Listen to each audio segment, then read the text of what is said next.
नमस्कार दोस्तों। सोमवार से बजट सत्र की धमाकेदार शुरुआत। समाजवादी पार्टी के मुखिया अखिलेश यादव ने सरकार को पेपर लीक के मामले पर किया।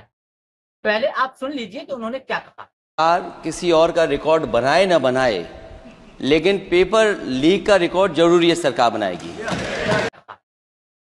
उन्होंने सरकार से सवाल करते हुए कहा कि सरकार कोई रिकॉर्ड बनाए या ना बनाए, लेकिन पेपर लीक के मामले में जरूर नया रिकॉर्ड बनाएगी।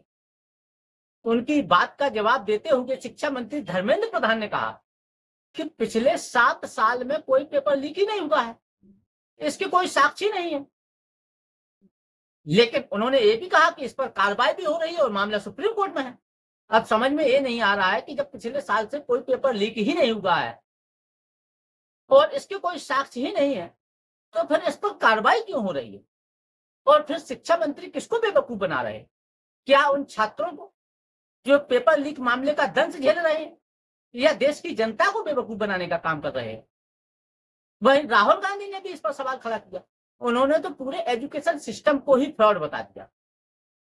तो भाई दूसरी ओर बीजेपी आईटी सेल के प्रमुख अमित मालवीय ने कांग्रेस का कच्चा चिट्ठा खोल दिया कि कांग्रेस के समय में भी परीक्षाओं में धांधली होती थी, कांग्रेस के समय में भी पेपर लीक होते थे। इसका मतलब ये होगा कि जो कांग्रेस के समय में होता था वो भारतीय जनता पार्टी अपने समय में भी करेगी।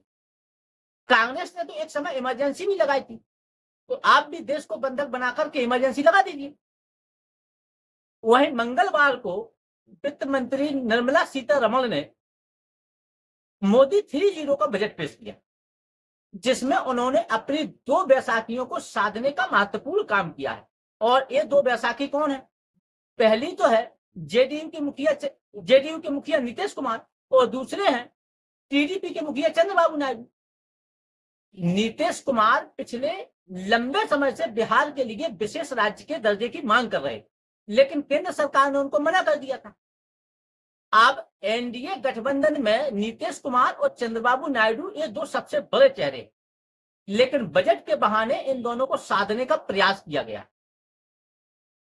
कहीं इसलिए प्रयास किया गया है कि कहीं नीतीश चाचा नाराज ना हो जाए, तो बिहार के लिए विशेष पैकेज दे दिया गया।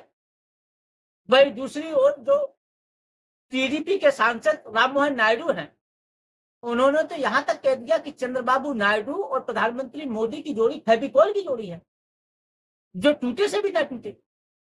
अब आगे देखना ये होगा कि मतलब ये फेविकोल की जोड़ी है वाकई में जो है मजबूत है या नहीं है, और है तो कितनी मजबूत है और कहां तक चलेगी ये जोड़ी। चंद्रबाबू नायडू ने भी बजट पर अपनी प्रतिक्रिया देते हुए कहा कि जो राज्य वेंटिलेटर पर था, बजट में उस राज्य को ऑक्सीजन देने का काम किया गया।